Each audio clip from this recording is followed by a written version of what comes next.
The small town of Riverbrook wasn't known for much. It had one main street, 3 churches, and a community center where most town events took place. For 10-year-old May Lynn, this small town was her entire world.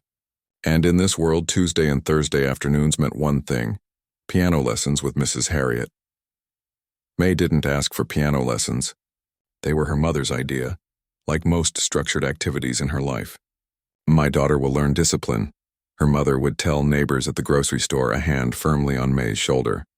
"And one day she'll thank me." The old upright piano sat in their living room, a hand-me-down from her grandmother, who had passed away 3 years ago. It was slightly out of tune in ways that the annual piano tuner couldn't quite fix, but Mrs. Harriet insisted it had character. May thought it just sounded wrong. Again, Mrs. Harriet would say, tapping her wooden ruler against the music stand. "From the beginning. Count out loud." May would sigh quietly, reset her small fingers on the ivory keys that had yellowed with age, and begin again. 1 and 2 and 3 and 4. 6 years passed this way. Hour after hour, day after day, year after year. Scales and arpeggios, Bach and Beethoven, Mozart and Chopin. May played them all with technical precision that impressed Mrs. Harriet and the other parents at recitals. But something was missing. "You play every note correctly," Mrs. Harriet said one day during May's lesson. She was 16 now, her once short legs now long enough that she could easily reach the pedals without scooting to the edge of the bench. "But I don't feel anything when you play." May looked down at her hands. What was she supposed to say to that?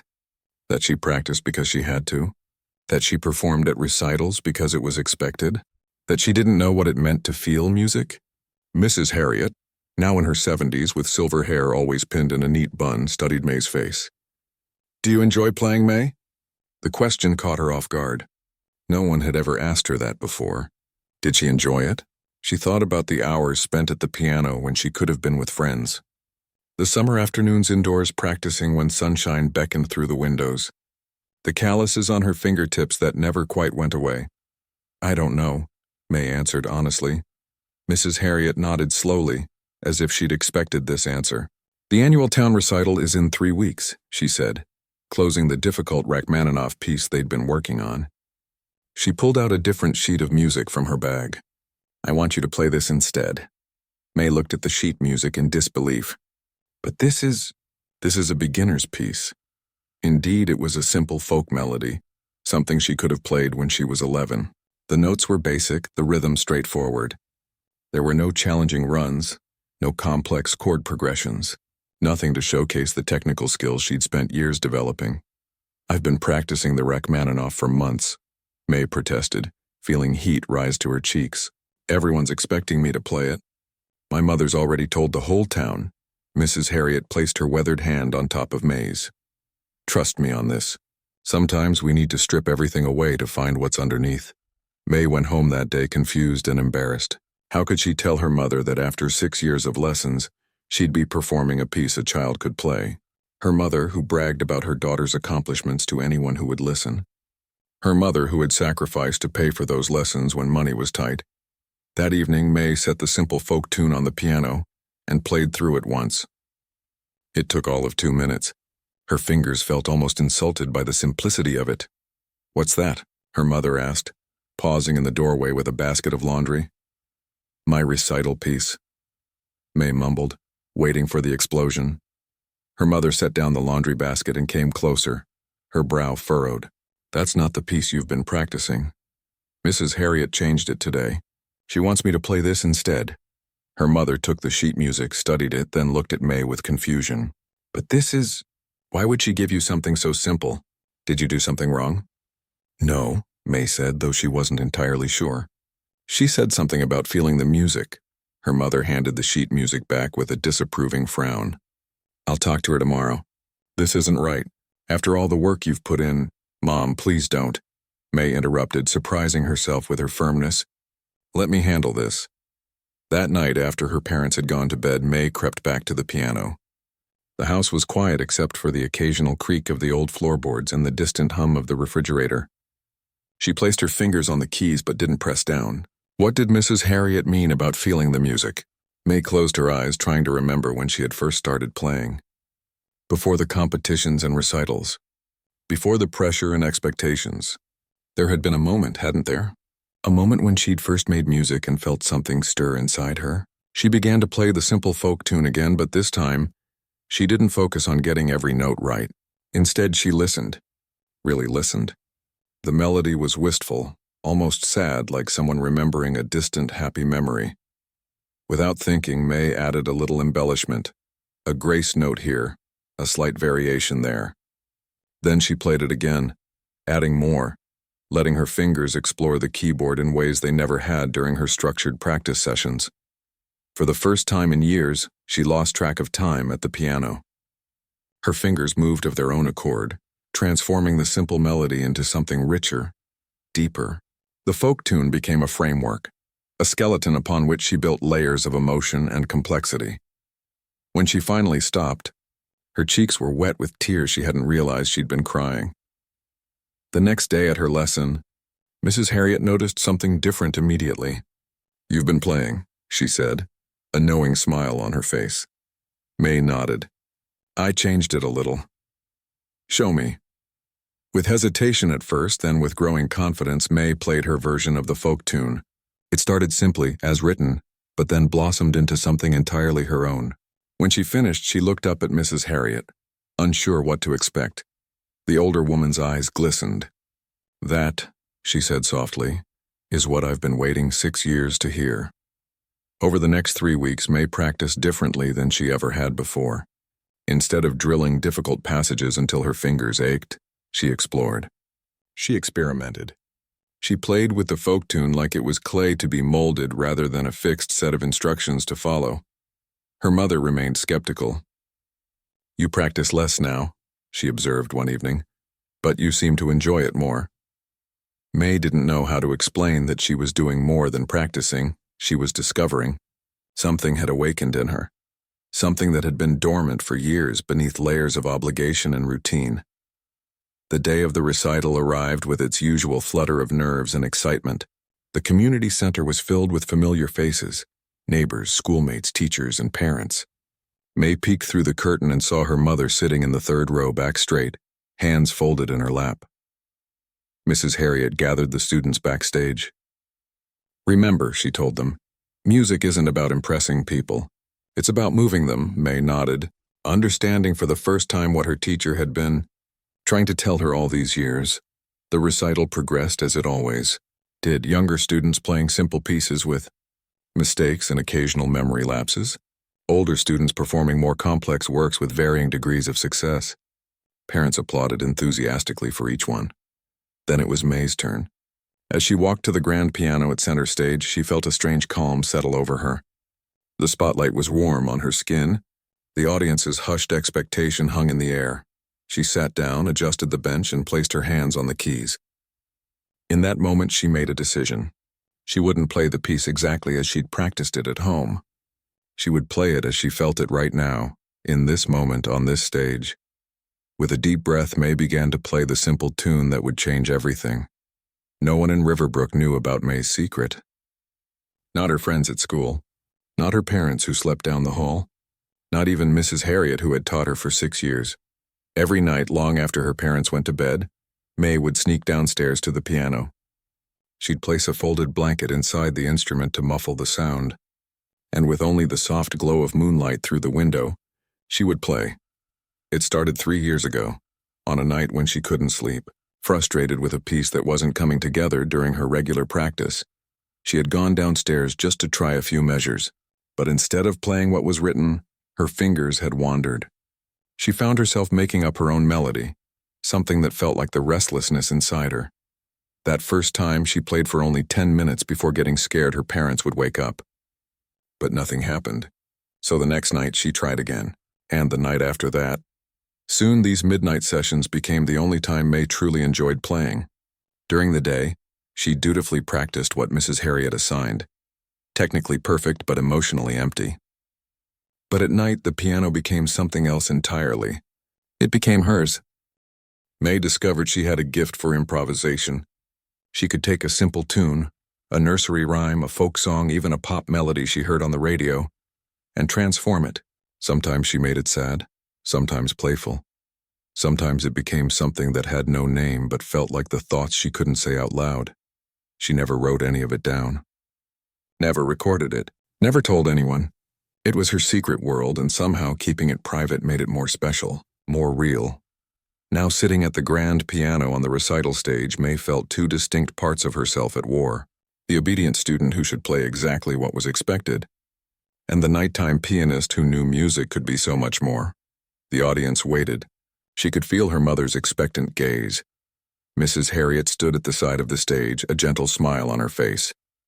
May began to play the simple folk tune as written.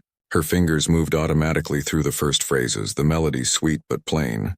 The piece was so easy that part of her mind wandered, watching the audience. Some people were already shifting in their seats. Mr. Peterson in the back row stifled a yawn. Even her mother looked slightly confused, probably wondering why her daughter was playing such a basic piece. Something twisted in May's chest. Embarrassment maybe, or disappointment. 6 years of lessons, and this was all they would hear from her? She reached the middle of the piece where the melody repeated. This was the moment she had to decide. Play it safe, or play the truth. Her fingers hesitated for just a fraction of a second. Then, almost of their own will, they began to change the melody. Subtle at first, a slight variation in rhythm, a minor embellishment. Nothing that would seem too out of place, but then, like water finding cracks in a dam, more of her midnight music began to flow out. The simple folk tune remained, but now it was surrounded by harmonies that made it glow differently. The left hand added rhythms that made the piece breathe and pulse with life. She didn't dare look up. Didn't want to see the shock on her mother's face or the disapproval that might be there. Instead, she closed her eyes and let herself fall into the music the way she did during those secret midnight sessions. The folk melody transformed. It became wistful, then hopeful, then it soared with a joy that surprised even May. Her fingers moved faster, adding layers of complexity that she didn't know she was capable of in front of an audience. The simple tune now danced and spun around the room, filling the community center with colors and emotions that hadn't been there before. She could feel the change in the air. The rustling and shifting had stopped. The whispers had fallen silent. Even the usual creaking of the old wooden chairs couldn't be heard. There was only her music, expanding to fill every corner of the room. For the first time in public, May wasn't just playing notes on a page. She was telling a story, her story. The piece should have ended 2 minutes ago, but she kept going, taking the melody to places it had never been. High sparkling passages that reminded her of stars seen from her bedroom window. Low rumbling chords that felt like the question she'd always been afraid to ask. And through it all, that simple folk tune, now transformed into something that felt both ancient and brand new. When she finally brought the piece to a close, her hands were trembling. Silence hung in the air. A silence so complete that for a moment May thought something had gone terribly wrong. Had she made a huge mistake? Had she embarrassed herself and Mrs. Harriet? She opened her eyes and looked up. Mr. Peterson in the back row was leaning forward, his mouth slightly open. Mrs. Chen from the grocery store had her hand pressed to her heart, and her mother, her always composed, always proper mother, had tears streaming down her face. Then the applause began. It started as a few hesitant claps, as if people weren't sure what they had just witnessed. But it quickly grew, building into a wave that crashed over May with such force that she felt dizzy with it. Someone stood up. Then another person, and another. Soon the entire audience was on their feet, applauding with an enthusiasm that May had never seen at any recital before. She stood shakily and gave a small bow, her heart pounding so hard she thought it might burst from her chest. As she turned to leave the stage, she caught Mrs. Harriet's eye. The older woman was beaming, nodding as if to say, "I knew it. I knew this was in you all along." Backstage, the other students stared at her with wide eyes. Lily, who had been playing piano 3 years longer than May, whispered, "How did you do that?" That wasn't the piece Mrs. Harriet assigned. May didn't know how to answer. How could she explain years of midnight music in a few words? Before she could try, her mother appeared, pushing through the small crowd of students and parents. May braced herself, unsure what to expect. Would her mother be angry that she had changed the piece? Embarrassed that her daughter hadn't followed the rules? But when her mother reached her, she didn't say a word. She simply pulled May into a tight hug, still crying quietly. "Mom?" May whispered, confused by this uncharacteristic display of emotion. Her mother pulled back, wiping her eyes. "Why didn't you tell me?" she asked, her voice thick. "All these years, I thought." She shook her head, unable to finish. "I didn't know how," May admitted. "That was beautiful," her mother said. That was you. The real you." Before May could respond, Mrs. Harriet joined them, her eyes bright with unshed tears. "Well," she said, "I think we've all been introduced to the real May Lynn tonight." She squeezed May's shoulder. "I knew there was something special hiding in there. I just didn't know how special." People began to crowd around them. Parents, other students, community members. Everyone wanted to talk to May, to ask her questions, to tell her how moved they had been by her performance. Mr. Wilson, who owned the music store in the next town over, couldn't stop shaking his head in amazement. "Young lady, I've been listening to recitals for 30 years and I've never heard anything like that. Where did you learn to play that way?" May glanced at her mother, then at Mrs. Harriet. "I didn't learn it," she said quietly. "I just felt it." "Well, you need to feel it more often," Mr. Wilson said. "A talent like that can't stay hidden in Riverbrook." As the crowd continued to buzz around her, May felt something shift inside her. The wall between her daytime self and her nighttime self had crumbled.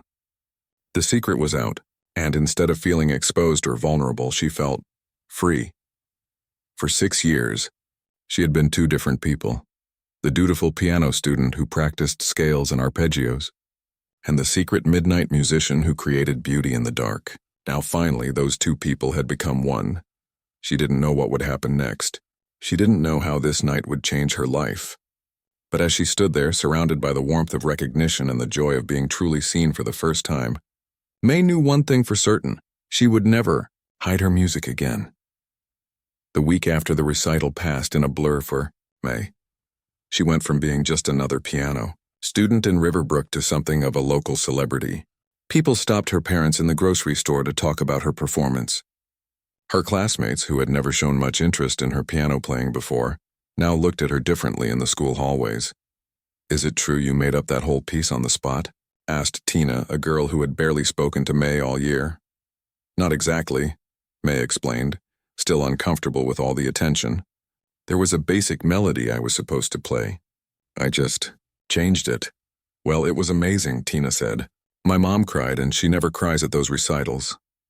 Mrs. Harriet called May's mother the day after the recital and asked for a special meeting with both of them. Now sitting in Mrs. Harriet's small living room surrounded by decades of musical memorabilia and the scent of cinnamon tea, May felt her stomach twist with nerves. "I've been teaching piano for 43 years, Mrs. Harriet began, her teacup balanced delicately on her knee. "In all that time I've had many good students. Some even went on to music schools or became teachers themselves." She looked directly at May. "But I've never had a student with your particular gift." May's mother sat up straighter, pride evident in her posture. "We had no idea," she said. "All these years? Few people do have this kind of gift," Mrs. Harriet continued. "The technical skills can be taught, the scales, the proper fingering, the dynamics. But what you did on that stage," she shook her head in wonder, "that can't be taught. That comes from somewhere else." May stared down at her untouched tea. Part of her still couldn't believe what had happened, that she had taken such a risk in front of the whole town, that people had actually liked what she played. "So what happens now?" her mother asked, always practical. Mrs. Harriet set down her teacup. "That's why I wanted to talk to you both. There's a special summer music program at Westridge Academy. It's very competitive. They only take 20 students each year from across the country. But the application deadline is next week, and I think May should apply." "Westridge," May's mother repeated. "Isn't that in the city?" "Yes, about 3 hours from here. It's a 6-week program, very intensive. The students live in dorms on campus. They work with some of the best teachers in the country." Mrs. Harriet leaned forward. "It's expensive, but there are scholarships available. And with May's talent—" "I don't know if I'm ready for something like that," May interrupted, surprising both women. "I've never even been away from home before." Mrs. Harriet smiled gently. "None of us are ever really ready for the big moments in our lives, dear. But they come anyway." "What would I have to do?" May asked. "For the application? You'd need to submit a recording of your playing. 2 pieces. One classical to show your technical skills and one like what you played at the recital. Something that shows your creativity. Mrs. Harriet hesitated. You'd also need to go for an in-person audition if they like your initial submission. The thought of playing in front of strangers, professional musicians who would be judging her, made May's heart race with anxiety. What if the recital had been a fluke? What if she couldn't do it again? I think you should try, her mother said softly, reaching over to take May's hand. We can figure out the money part if you get in. That night, May couldn't sleep. She lay in bed, staring at the ceiling, thoughts racing. Part of her was terrified at the idea of applying to the summer program. What did she know about serious music study? She was just a girl from a small town who had been hiding her true playing from everyone for years. But another part of her, a part that had been set free during the recital, whispered that maybe this was her chance, a chance to find out what she was really capable of. A chance to be around other people who loved music the way she did. Around midnight, she crept downstairs to the piano as she had so many times before. But this time, she didn't put the blanket in to muffle the sound. She played openly, letting the music fill the house. After a few minutes, she heard footsteps on the stairs. Her mother appeared in the doorway, hair mussed from sleep, wearing her old blue robe. I'm sorry, May said, lifting her hands from the keys. I didn't mean to wake you. Her mother shook her head. I'm glad you did. She came into the room and sat beside May on the piano bench. You know, when I was young, I wanted to learn the violin. You did? May had never heard this before. My parents couldn't afford lessons. Or a violin, her mother smiled sadly. When I had you, I promised myself you would have the chances I didn't have. Is that why you made me take piano? Yes, though I see now that maybe I was too strict about it. She looked at May with an expression that held both regret and hope. I never imagined you would have this kind of talent. I just wanted you to have the opportunity. May felt a lump form in her throat. All these years she had thought her mother was pushing her because she expected perfection. She had never considered that it might come from a place of love. Do you really think I should apply to this summer program? May asked. I think, her mother said carefully, that you should do what feels right to you. But I also think that sometimes opportunities come along that we shouldn't pass up. She touched one of the piano keys lightly. This might be one of those. Over the next few days, May thought about little else. She recorded herself playing a Chopin nocturne for the classical requirement. It wasn't perfect, but Mrs. Harriet said it showed her technical ability well enough. The second recording was harder. Each time she tried to capture one of her improvisations, she became too self-conscious, too aware of the recording device. The magic wouldn't come. Maybe I'm not ready for this, she told Mrs. Harriet during their next lesson. Nonsense, the older woman replied. You're just overthinking it. When you played at the recital, what were you thinking about? May considered this. Nothing, really. I just felt the music. Exactly. So stop thinking so much and just feel. That evening, May tried again. She set up the recording device, but this time, she closed her eyes and imagined she was back on that stage. She remembered how it felt when she first let her true music out. Scary, but also freeing. She began with a simple melody, one of the folk songs her grandmother used to sing, and let it transform, just as she had done at the recital. This time, the magic came. Her fingers found pathways across the keys that she hadn't planned, creating patterns of sound that spoke of things she couldn't put into words. Her hopes, her fears, her dreams for a future she was just beginning to imagine. When she finished and listened to the recording, she knew it was good enough. Not perfect, but real, honest. It was her heart translated into music. The application was submitted with 3 days to spare. Now came the waiting. 2 weeks later, a letter arrived from Westridge Academy. May's hands trembled so badly that her mother had to open it for her. Dear Ms. Lynn, her mother read aloud, voice steady despite the tension in the room. We are pleased to inform you that your initial submission has been selected for further consideration. You are invited to attend an in-person audition at Westridge Academy on Saturday, May 15th at 1 p.m. May felt her heart skip. They wanted to hear her play in person. There's more, her mother continued. Based on your exceptional submission, we are also pleased to inform you that you have been pre-approved for a full scholarship to the summer program, pending successful completion of your audition.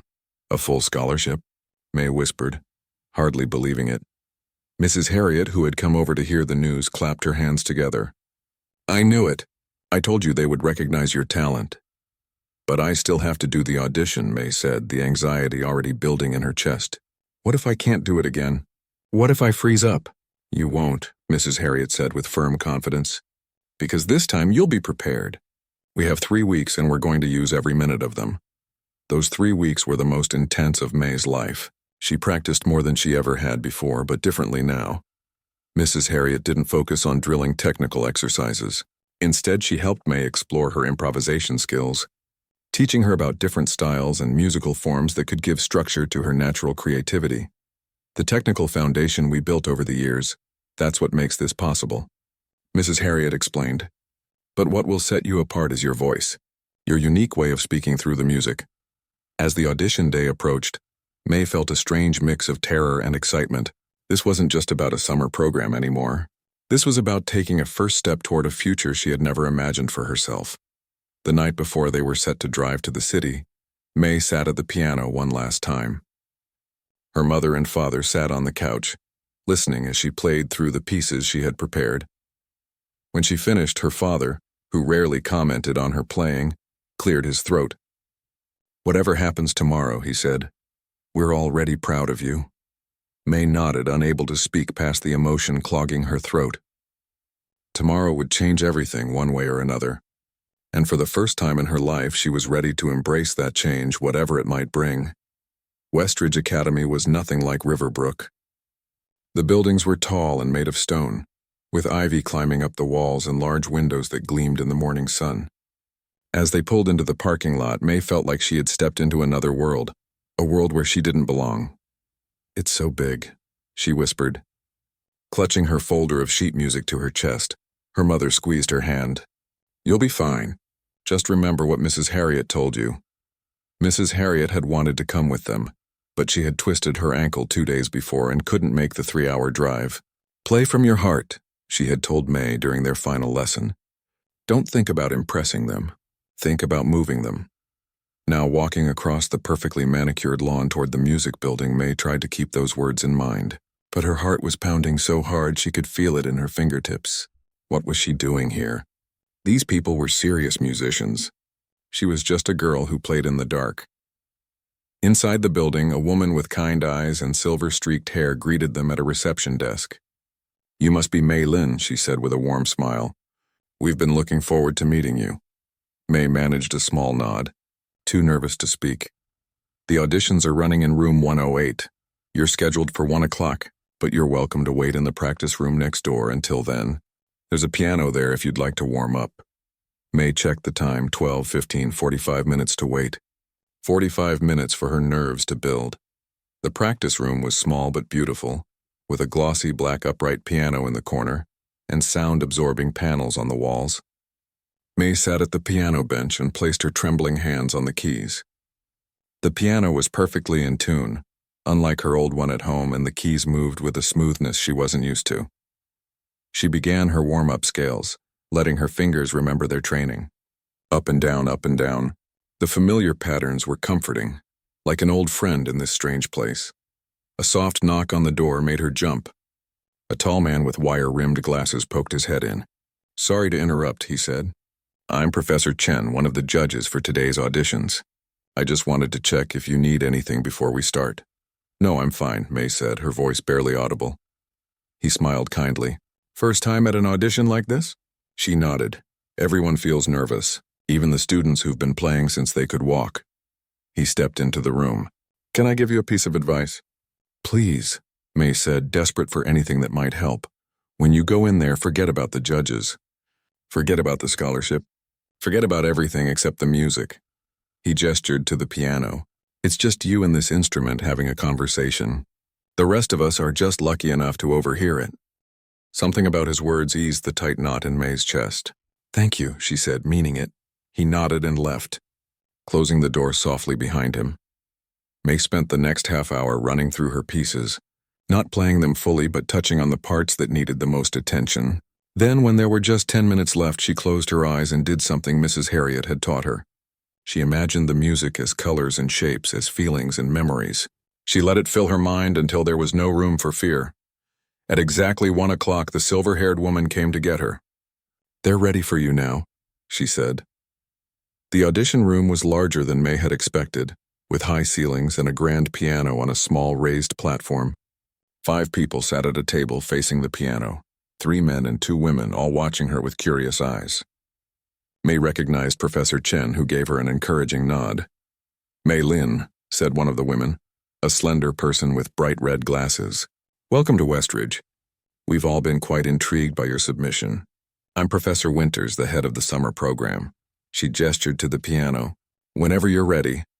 May walked to the piano, her legs feeling like they might give out at any moment. She sat down, adjusted the bench, and placed her hands in her lap, taking a deep breath. "Remember," she told herself, "it's just a conversation. Just you and the piano." She began with the classical piece, a Chopin nocturne that she had played many times before. Her fingers moved over the keys with the precision that 6 years of lessons had given her, but there was something different this time. Instead of just playing the notes correctly, she found herself thinking about what Chopin might have been feeling when he wrote this piece. The longing, the quiet beauty, the moments of passion. When she finished the nocturne, there was a brief silence, then Professor Winters said, "And now, we'd like to hear your original composition." May hesitated. "It's not exactly a composition," she admitted. "It's more of an improvisation." The judges exchanged glances. "That's unusual," said one of the men, "but we're interested to hear it." May nodded, turning back to the piano. This was the moment to show them who she really was as a musician. She closed her eyes and began with the simple folk tune that had started it all. The melody was clear and sweet, familiar in its simplicity, but then, just as she had done at the recital, she began to transform it. Her left hand added harmonies that gave the tune new depth. Her right hand embellished the melody, taking it to places of joy and sorrow and everything in between. As she played, May forgot about the judges, forgot about the scholarship, forgot about everything except the music flowing through her. The grand piano responded to her touch in ways her old upright never had, allowing her to create colors and textures she hadn't known were possible. She lost track of time, lost in the world she was creating with her fingers. The music built and swelled, becoming more complex, more personal. It was as if she was telling her own story through the notes. Her years of dutiful practice, her secret midnight sessions, her fear of showing her true self, and finally, the freedom of letting that self be heard. When she finally brought the piece to a close, the room was completely silent. May opened her eyes, suddenly remembering where she was and what was at stake. The 5 judges were staring at her with expressions she couldn't read. Had she made a terrible mistake? Had her improvisation been too wild, too untrained for their classical ears? Then Professor Chen cleared his throat. "Miss Lin," he said, his voice sounding strangely thick. "How long have you been composing?" "I don't really compose," May said. "I just play what I feel, without any written music, without planning it beforehand?" asked Professor Winters, leaning forward. May nodded, her stomach tight with anxiety. "And you've never had any training in composition or improvisation?" asked another judge. "No," May said, feeling smaller by the second. "My teacher, Mrs. Harriet, she only started helping me with it after the recital." The judges huddled together, whispering among themselves. May sat frozen on the bench, certain that she had blown her chance. They probably thought she was just making noise, not real music. Finally, Professor Winters turned back to her. "Miss Lin, would you mind stepping outside for a few minutes? We need to discuss something." Heart-sinking, May nodded and left the room. Her mother was waiting in the hallway, face eager. "How did it go?" she asked. "I don't know," May said honestly. "They asked me to leave while they talk." They sat together on a bench in the hallway, neither speaking. May's mind raced with regrets. She should have played something more structured, something that showed she knew the rules, not just how to break them. After what felt like hours but was probably only 10 minutes, the door opened, and Professor Winters called them both in. The judges were still seated at the table, but now they all wore slight smiles. "Mrs. Lin May," Professor Winters began, "we want to thank you for coming today. What we just heard was—" She paused, seemingly searching for the right words. "Well, it was extraordinary." May blinked, not sure she had heard correctly. "In all my years teaching," continued Professor Chen, "I've never heard someone your age improvise with such emotional depth and structural intuition. It's as if you've been studying composition for years, but in your own way. We do have one concern, however, added Professor Winters. The summer program is designed for students with traditional classical training. While May would certainly benefit from that aspect, we think she needs something more specialized. May's heart sank. They were rejecting her just in a nice way. That's why, Professor Winters continued, we'd like to offer May a place in our year-round program instead of just the summer session, with a full scholarship. The room seemed to tilt. Year-round? May's mother repeated. You mean the high school? Yes, said Professor Winters. Westridge Academy's full-time program. May would live here on campus, take her regular academic classes, and receive specialized musical training. It's an opportunity we offer to only a handful of students each year who show exceptional promise. May couldn't speak, couldn't even think. Live here, leave Riverbrook, leave her parents? This is unexpected, her mother said, clearly struggling to process the offer. We understand it's a big decision, Professor Chen said gently. You don't need to give us an answer today, but we would need to know by the end of the month to secure May's place for the fall semester. As they walked back to the car, May felt like she was floating, disconnected from the ground beneath her feet. Part of her wanted to shout with joy. Another part wanted to cry with fear.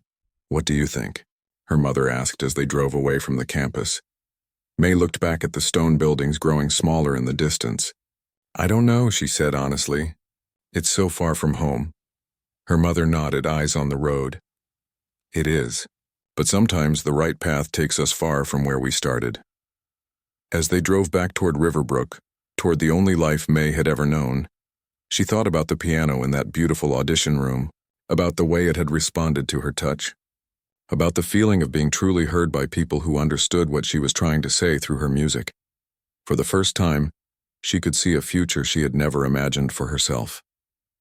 A future shaped by her own hands on the keys. The drive back to Riverbrook was quiet, both May and her mother lost in their own thoughts. The familiar landscape of fields and small farms gradually replaced the city skyline, but May saw it all differently now. For the first time, she was seeing Riverbrook not just as her home, but as a place she might leave. We should talk about this with your father tonight, her mother said as they passed the town's welcome sign. This is a big decision for our whole family. May nodded, watching the town scroll by outside her window. The grocery store where everyone knew her name, the park where she had played as a child, the community center where everything had changed just a few weeks ago. It all looked smaller somehow. That evening, the three of them sat around the kitchen table after dinner, the official letter from Westridge Academy lying between them like a visitor from another world. A full scholarship, her father said, reading the letter for the third time. Room, board, tuition, everything covered. He looked up at May. This is an incredible opportunity. But she's only 16, her mother said. To live away from home? Many students do, her father pointed out. And the dorms have house parents. She wouldn't be alone. What about her friends? What about finishing high school here with everyone she knows? May listened to her parents discuss her future as if she wasn't there. It was strange, her whole life they had made decisions for her. Which classes to take, which activities to pursue, when to practice piano. Now suddenly they were facing a choice that felt too big for any of them. What do you want, May? Her father asked, breaking into her thoughts. She looked up, startled to be included. I don't know. Part of me wants to go, but I'm scared. Her father nodded, understanding in his eyes. Of course you are. It's a big change. Maybe you should talk to Mrs. Harriet, her mother suggested. She knows more about this world than we do. The next day after school, May walked to Mrs. Harriet's small house on Maple Street. The old piano teacher was sitting on her porch, her bandaged ankle propped up on a footstool. There she is, Mrs. Harriet called out. The talk of Westridge Academy. Your mother called me yesterday. A full scholarship to the year-round program. May, do you realize how extraordinary that is? May sat on the porch step, picking at a loose thread on her jeans. I guess so. Mrs. Harriet studied her face. You don't seem as excited as I expected. I am excited. I'm just also scared. What if I'm not good enough? What if I get there and they realize they made a mistake? Oh, my dear, Mrs. Harriet sighed. That fear never goes away, you know. Even the greatest musicians in the world sometimes worry they're not good enough. It's part of being an artist. Really? Absolutely. But here's the thing. You don't overcome that fear by hiding from opportunities. You overcome it by facing them head on, by doing the thing that scares you until it doesn't scare you quite so much anymore. May thought about this. If I go, I'd miss you. And my lessons. Mrs. Harriet smiled, her eyes crinkling at the corners. You've outgrown me, May. You've outgrown Riverbrook. I've taught you everything I can. Now you need teachers who can take you further than I ever could. But what if I'm not ready? No one is ever completely ready for the big moments in life, Mrs. Harriet said, echoing her words from weeks ago. But based on what happened at that audition, I'd say you're as ready as anyone ever is. Over the next few days, May thought about little else. She talked with her parents, who made lists of pros and cons but ultimately told her the decision was hers to make. She talked with her few close friends at school, who were sad at the thought of her leaving but excited for her opportunity.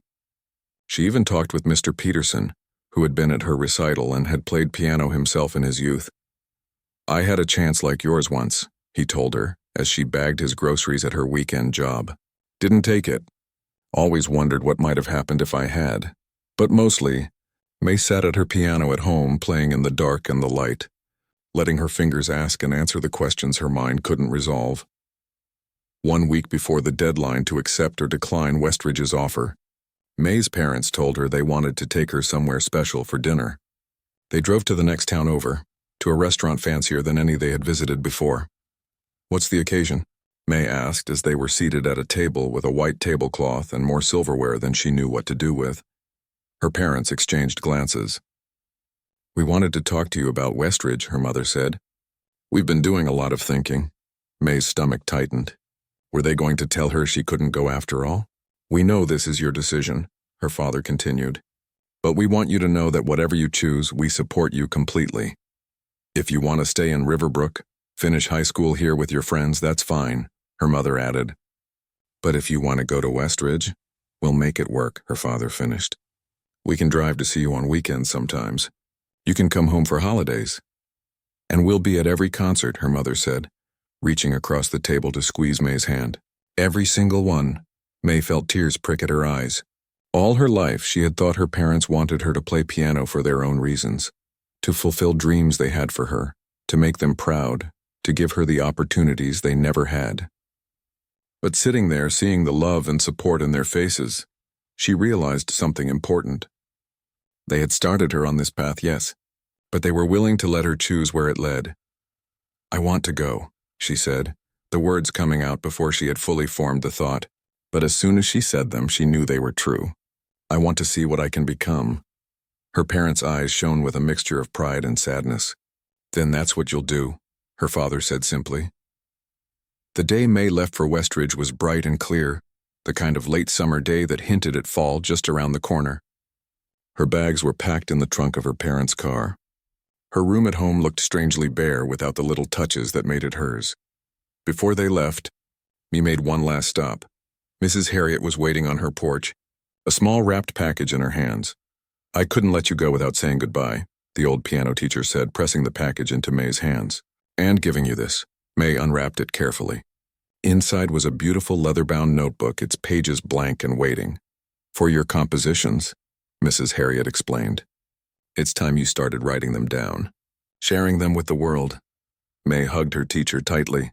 Thank you. For everything. No, my dear, Mrs. Harriet whispered. Thank you for reminding an old teacher that music isn't just about the notes on the page. It's about what's in here.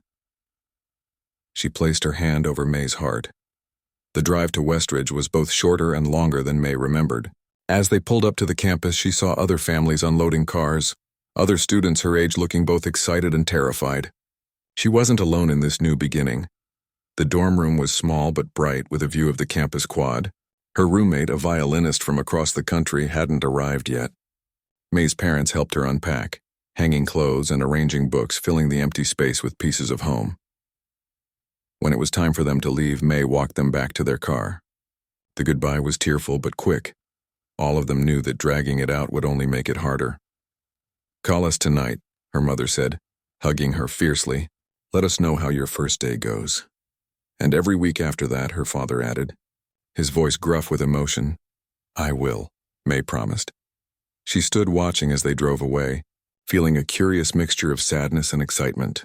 Then she turned and looked at the campus spread before her, the practice rooms where she would spend countless hours, the concert hall where she would perform, the classrooms where she would learn. Her new home, at least for now. A sound caught her attention. Piano music drifting from an open window nearby.